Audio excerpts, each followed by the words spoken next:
Are we live? Are we live? Am I facing the right direction this time?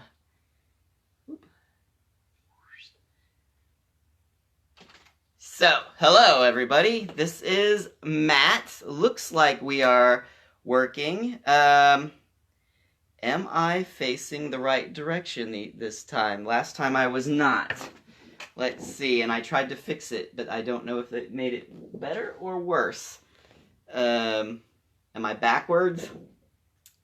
So, alright, well, in any event, here we are, and my name is Matthew Barron. You probably know that if you're here, and we are here to celebrate the release of my new book, Waking Terror, which is available now on Amazon in ebook and print.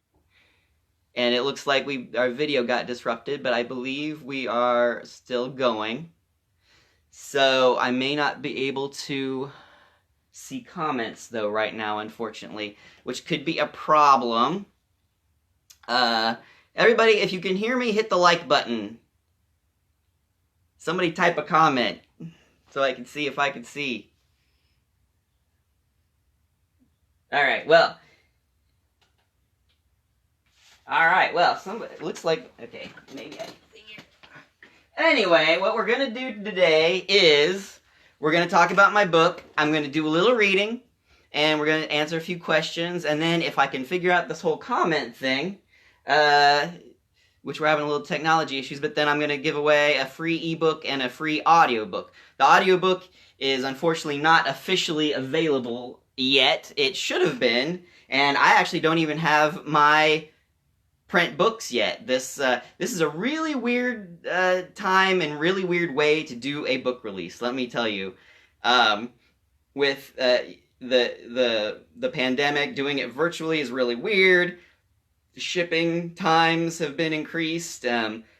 Review times for the audio files, everything just seems to be taking longer, and it's really odd. On the plus side, by doing it this way, I don't have to split any of my profits with a bookstore. But you know what? The bookstores, especially the indie bookstores, are hurting right now as well, and could probably use our support. So, this is where we're at. So anyway, I want to thank everybody for coming. Let's see. This is a celebration, first and foremost. So everyone grab a drink and have a typo cocktail or whatever the beverage of your choice is. First and foremost, this is a celebration. It is my belief that any time a book is released, there should be a celebration for it. So this book, Waking Terror, is I call it a paranormal mystery. You could call it an urban fantasy. I like the term horror adventure. I was heavily influenced as a kid by things like Kolchak the Night Stalker, where things were, this supernatural stuff was going on, but, the general public didn't know it. And here, like in the old Kolchak stories, he would always, he was always just stumbling upon these things that nobody else was aware of, and it was, it's funny to think the same guy would constantly be stumbling upon something weird, but there you go, that was part of the fun. In fact, I was so heavily influenced by Kolchak in this particular book that there's an author's note at the beginning of the book, which I ripped off, paid homage to Jeff Rice, who wrote the original book the Kolchak is based on, who had an author's note at the beginning of his book. And so hopefully you'll find my little author's note fun and entertaining. So this story, Waking Terror, has been percolating in my brain for many, many years. I finally started writing it a couple of years ago, once I settled on my setting, which is Albuquerque. The first draft came together super quickly. That city just seemed to have all the stuff that I wanted, and which is cool.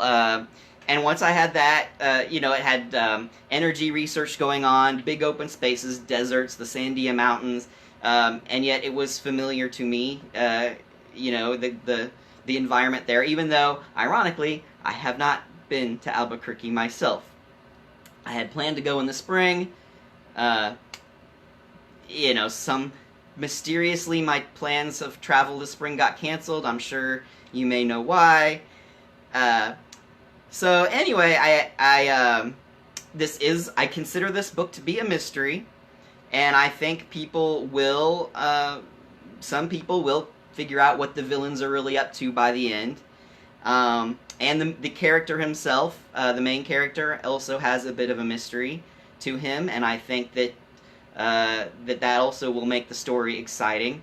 So let's just everyone have your drink ready, whatever that drink may be, and I'm gonna do my little reading here. I hope you enjoy it. So, this is from Chapter 7. Yes, I know, I'm skipping a lot of chapters. Fun, isn't it? Traffic downtown was busy, but not as bad as it could have been on a Friday afternoon. The wagon squeaked to a stop. Some teens loitered in the red brick plaza outside the Greyhound station.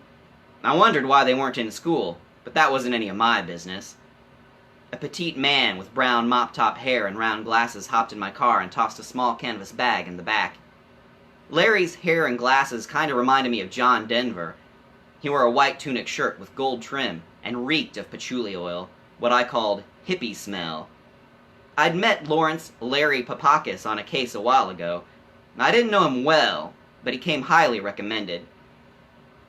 "Hey, Jack," he said. "You're late." "I was unexpectedly detained," I said. "Thanks for coming so quickly." "I knew you wouldn't have called unless it was really important." I bought Larry lunch before heading over to Rio Rancho. I was craving a late Blake's Lotta burger, but Larry was a vegetarian. We finally settled on a sit-down Mexican place, and he got vegetarian fajitas. It took only a little longer than fast food. The price wasn't much more either, and the food was delicious. They made the salsa fresh at the restaurant, and the steak in my burrito had that wonderful charred flavor. "I'm actually glad you called me up here," Larry said. "I need some help."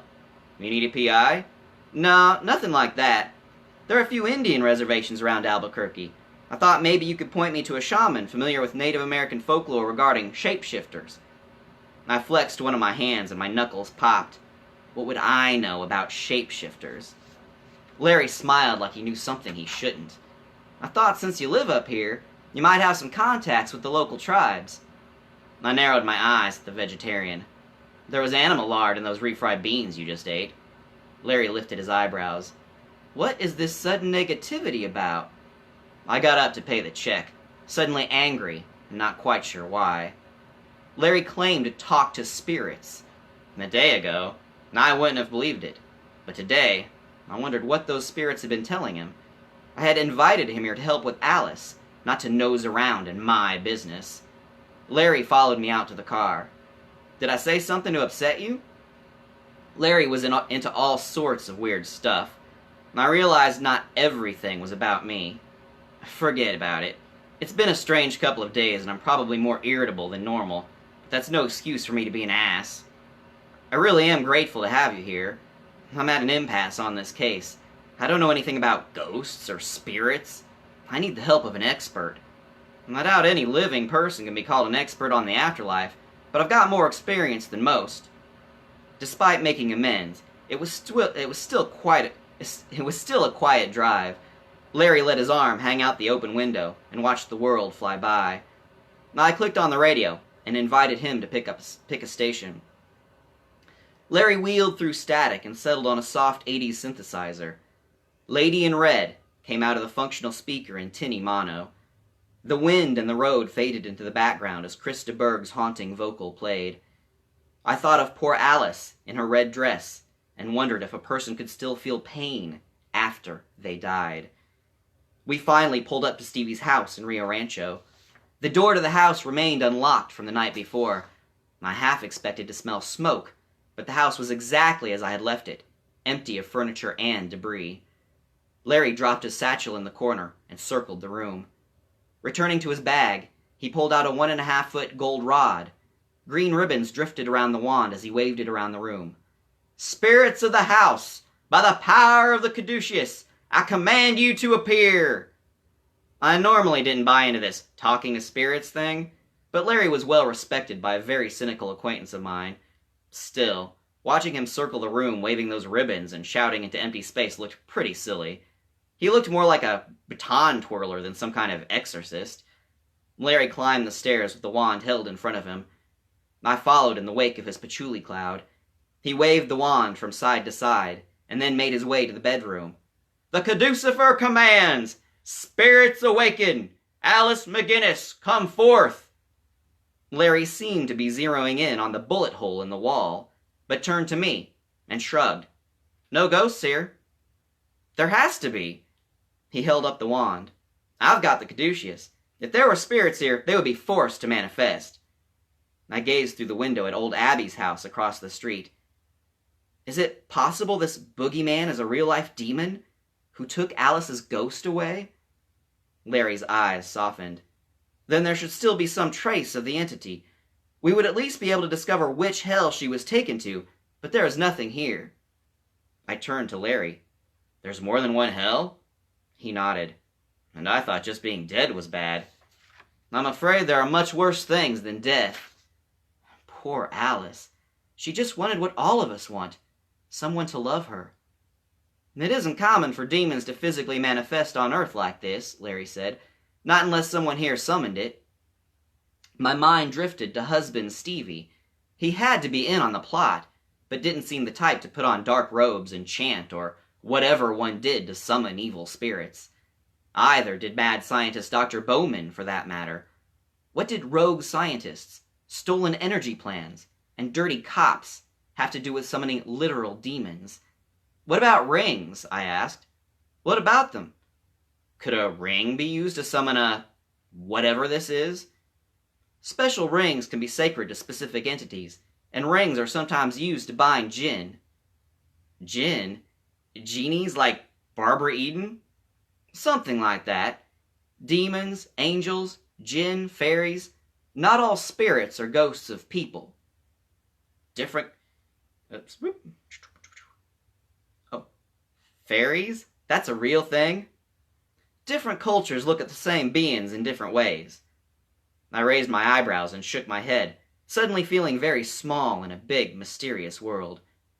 So our boogeyman could be like the king of the fairy people or something? I was half joking, and hoped Larry might give me a little chuckle to ease my anxiety, but instead, he shrugged. "Maybe. There are lots of old stories about fairies causing mischief and abducting humans." I shook my head and sighed. "What about a ring with a stun gun in it?" Larry let his mouth hang open for a moment, then scrunched one eye. I explained, "Dr. Bowman and the demon had the same ring design." "It can't be a coincidence, but a stun gun? Are you sure?" "I've got the bruises to prove it. Not the first time I've been tased." A crooked smile bloomed across Larry's face. "I don't doubt that." We had nothing more to gain there. After a few cranks, I got the wagon started, and we swung by the cemetery. A mound of fresh earth covered Alice's grave, with only a single red rose. I lifted the flower and sniffed the air around it. Stevie had been here, but no ghosts appeared for us today. If Stevie had helped kill her, why leave a fresh flower on her grave? I pulled the car over a few miles down the road. Broad gouges marred the tree where Alice's car had hit it. The tree would heal, but the scars in the bark would linger, a memorial to Alice as long as the tree remained alive. I walked away from the scars, staring at the pavement as I did. 24 feet from the tree, despite what the accident report had said, I did indeed find skid marks. But they weren't brake marks. Brake marks start light and become darker. These started dark and became lighter. The car had accelerated into the tree. I got out my camera and took pictures of the tree and the skid marks. A car eased by, and I moved aside. The police cruiser crawled past, and Officer Decker glowered at me from the driver's seat. It left me cold. With photos of these skid marks, my job was technically over. The insurance company could deny the claim, saying this was a suicide. Luis would probably give me a big bonus for saving the insurance company $500,000. There was too much going on here that I couldn't ignore. A little more time couldn't hurt. Decker had murdered someone in order to keep a secret, and he knew that I knew, but I had no proof. And that's where I'm going to end it. So there we go. I chose that chapter because and I'm not seeing comments and this is bothering me. I chose that chapter because I really had a dilemma with trying to choose a chapter. I chose that one because it had the two characters interacting, and I really like in this particular story that there is a good supporting cast, which my stories tend to have a lot of loners, maybe because I'm a loner, a weird loner person, so my characters tend to be weird loner people, and so I was really happy with, it really taught me the advantages of having a good supporting cast to interact with. And, ooh, there we go, maybe I can see the comments here. Hello! William Sanders is here. Brian Rush, hello! I can see comments, yay! Liz, hello! Yay! I can see comments. Technology is not working the way I had planned, but at least it's working, so this is good. So let's, now I promised to do a giveaway, and now since I can see comments again, we can try to do this. So, for a free Kindle ebook, I've got a trivia question, and I tried to make these easy, so it's going to be like the first person to comment with the answer is, are you ready? Are you ready? Okay. In the beginning, I mentioned one of my big inspirations as a kid that influenced me in writing this book. Can you name it? First person to name it will get a free ebook version of Waking Terror. And as I wait, oh, thank you, Angela. That's nice. Kim, hi, Kim. Douglas, aw, James Taylor, yay. Yay. Oh, thank you, James. Nice. Aw, people are here. Kolchak, Carol. I believe that was the first person, I think. Did I see anybody before that? Let's see here. I believe that is the first Carol Jones. I believe now I will be sending you a link to get a free ebook. And then, okay, Douglas, let's see, who was, I can't tell who was first. I think Carol was first. Douglas also got the right, Brian got the right answer. Oh my goodness, now we're gonna have to and they're all like very close, but I think Carol's, I'm gonna have to do some research on this one apparently. And, oh, and the technology is messing up again. Uh-oh, we got trouble here. Oh no, okay, well, technology is not working here. Let's see if we can. Anyway, okay. And I cannot. Okay, I can no longer see comments. So we're gonna look at that. Okay, so I may have to. Unfortunately, this may disrupt us in a major way. What is going on here with the technology? I wonder if my battery I should have plugged in. But I did not know I was gonna be using the laptop. All right, so I'm gonna have to go back and look. This is going to really disrupt the Q&A portion of the event. I may... okay, bummer. Okay, so, okay. Well, unfortunately, if you have questions, I will try to, if I can't see them, I will answer them offline when we end the video. I guess I could try to restart the video, but no, that's too weird. Okay, we'll see if this starts back up. Okay, so for the next, and I will be looking at the answers later, so I won't have an immediate answer for you, unfortunately, because I cannot see your comments right now. The next trivia question, this one, so in the Kolchak movies, the original Kolchak movies, name one of the cities that they took place in. So, in the first person that answers, and I will have to review this later to see who gets it, But the person who, yeah, it's not working. All right. So the person, one of the cities, either of the two made-for-TV Kolchak movies. So with that, unfortunately, I cannot do. Let's see, how are we doing on time here? I can't even see that. Wow, I do not know how. I thought I was prepared, you guys. I'm so sorry. So, so anyway, we can't do. Feel free to please ask your questions in the thing. I will try to. Yeah, unfortunately, I cannot see your questions. That's gonna really mess up the Q&A portion. I'm so sorry.